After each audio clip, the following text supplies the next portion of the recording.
Welcome, guys. It's race week as F1 heads to the Monaco Grand Prix, and this weekend we could finally see a change at the top. Kimi Antonelli has won 4 races in a row. Mercedes have dominated every single Grand Prix so far this season, but now we enter one circuit where that dominance could be under serious threat, and it's all about the slow corners in Monaco, and Ferrari might just have the best, slowest car on the grid.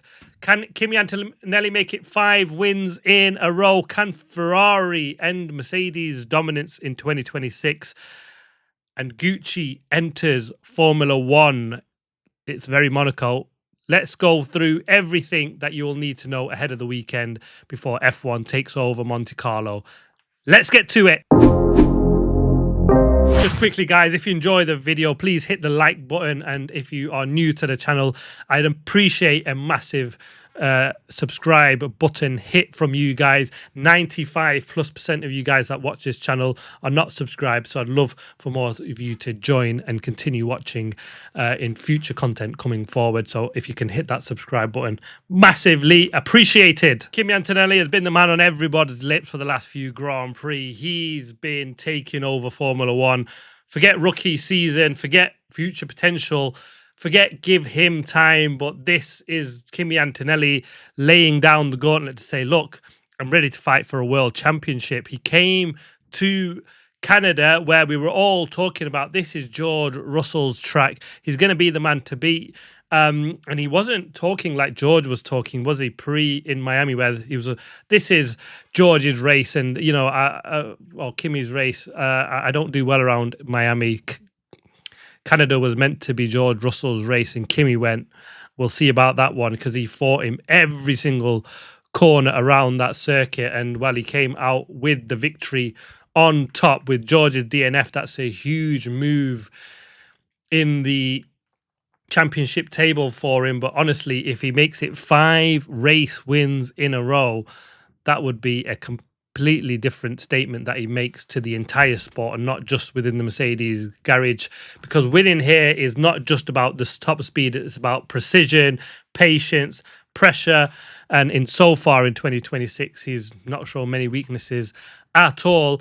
Mercedes are still going to be the team to beat. They've been the benchmark package this season. The upgrades that they bought in Canada really do work. They were pretty fast around the slow corners as well, but raw pace kind of matters a little bit less here in Monaco. That power will matter a lot less around Monaco, and its mechanical grip and and the slowness of this circuit, which could finally bring Mercedes into the grasp of the rest of the pack. And well, Ferrari think this is their best chance, or all the talk really has been about Ferrari heading into this Grand Prix weekend, that this is where they can strike, and this is a big opportunity for them to take their first race win.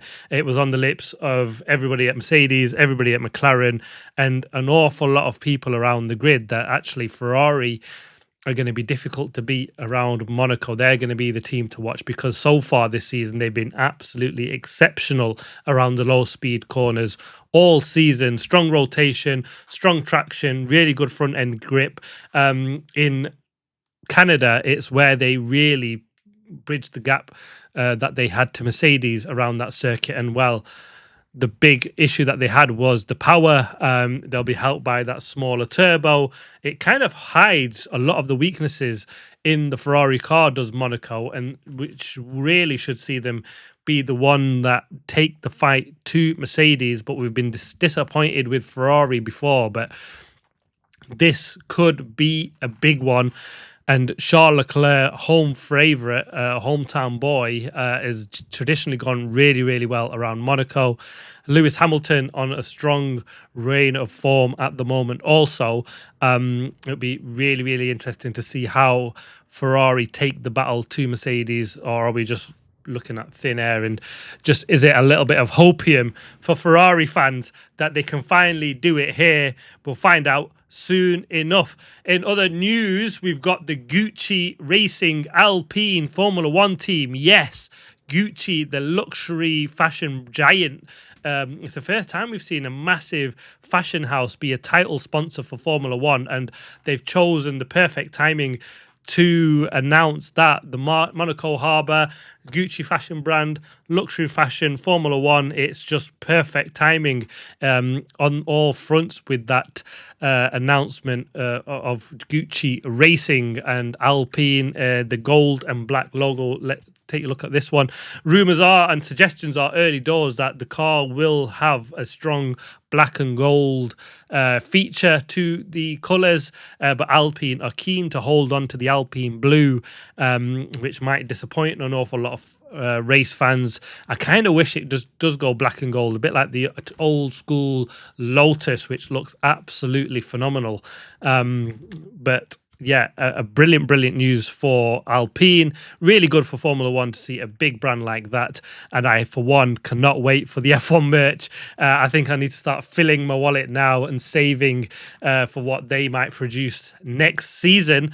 So watch out for that. In other Alpine news, Mercedes have pulled out of the or walked away from the Alpine share deal. There is the Otoro Capital 24% share that is on the market for sale, but reports suggest that Mercedes have walked away from that deal. They said it's just they've valued the company or the team far too highly. It's a big statement, that, actually, considering it's a massive announcement, or just after the massive announcement of Gucci and Alpine, that partnership, but clearly Mercedes thinking that the asking price of that is probably way too high.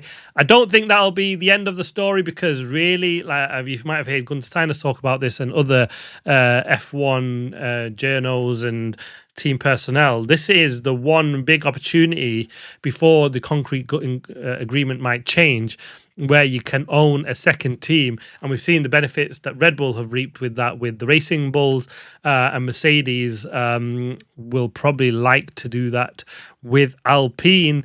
Personally, though, I kind of hope it doesn't go that way, and I would like to see just 11 or 12. Rumors are potentially of a 12th team, BYD with Christian Horner, but that seems a far away, that talk yet. But 11 independent teams is probably the best way to go. It's not all Alpine, though, that are stealing the headlines heading into Monaco. McLaren have released a new livery for their 1000th Grand Prix, for the Monaco Grand Prix. Take a look at this one. Let me know your thoughts in the comments. Interestingly enough, McLaren made their debut in Monaco all them years ago, and this is their 1000th F1 race entry, and they've revealed this sort of special livery for it. I kind of don't like it.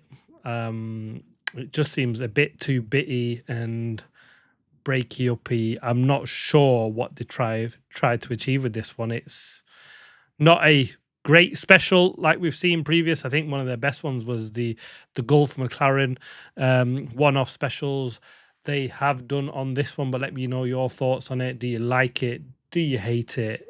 Is it meh? For me, it just doesn't quite hit the spot. A bit bitsy bopsy on this one. Let's get to Monaco and the track guide. Well, there's a big change. The 2026 regulations, all the big talk, and we're dropping the straight mode for Monaco, because effectively it's useless around this circuit. We won't see straight mode around Monaco. It's a 3.3 kilometer circuit, the shortest on the calendar, 78 laps, 19 corners, no margin for error, an absolutely classics track. If you look at the thumbnail that I'll put up for the watch-alongs that I'll be doing for the Monaco qualifying and race, this is a circuit that just hasn't changed. And I was fortunate enough to take a trip around Monaco, and it's absolutely mesmerizing that they fly these Formula One cars through some of these around some areas of this circuit. I mean, around Casino Square, to see or think you'll get a F1 car flying around there is just absolutely just mind-boggling, just seeing it without a car going around. Not had the opportunity to go yet, but it's definitely one on the list. And every lap kind of feels like a qualifying lap around this circuit, and it'll be a big one. But yeah, no straight mode, which was a huge talking point for 2026. Brilliant circuit. It's a huge challenge still for the drivers. And I imagine it still will be with this way this battery power works. And if we get rain for this weekend, which unfortunately there doesn't look like there is much in the air around Monaco, I think around Monaco I think we probably get 5 cars finish.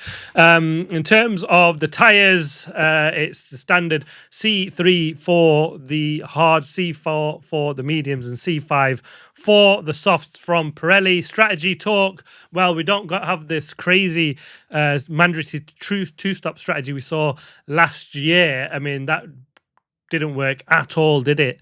We got 2 teams just absolutely boring the death of us, just blocking and making spaces for their teammate to pit in front of them and get the cheap pit stop, and it was just a horrible one.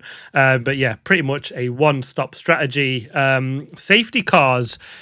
So far, we've had a safety car in every single Grand Prix, and yes, we did get one in Canada with the virtual safety car, 2 of them, in fact. So expect more of them around here, because we've seen numerous cars break down, tend to get 3 or 4 DNFs at least most Grand Prix, and that will probably include the Aston Martins and generally a Cadillac.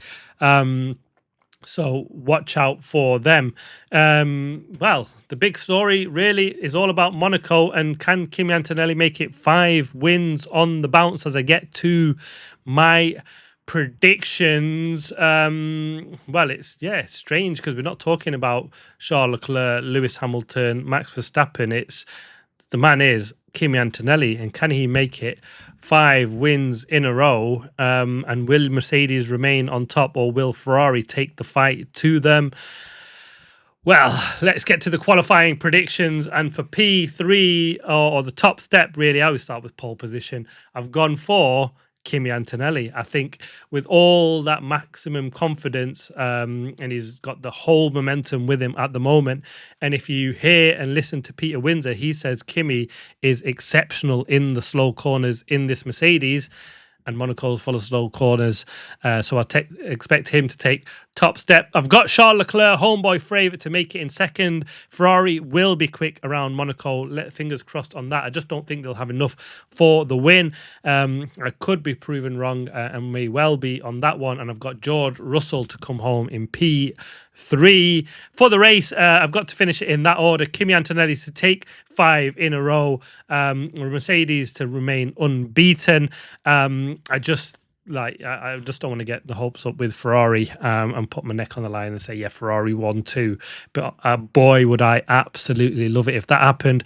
I've got Charles Leclerc, obviously, in second place, and George Russell in third for a strong haul of points.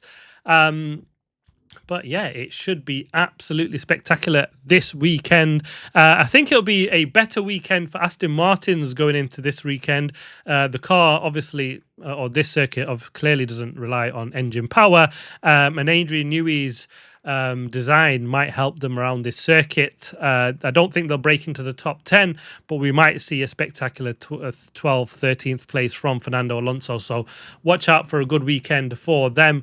Sadly, though, I think Williams might struggle this weekend. So that's my predictions on the top 3s, and also the ones to watch out for and the strugglers. But yeah, Monaco is always different. The pressure, the glamour, the danger, and the storyline. It's always special to win in Monaco. And can Kimi make it 5 in a row? Let me know your thoughts in the comments. Who have you got for your top 3? I'd love to know that. But there we have it. That is the preview for the Monaco Grand Prix. Thanks for watching. Please like, subscribe, comment. As always, see you on the next one.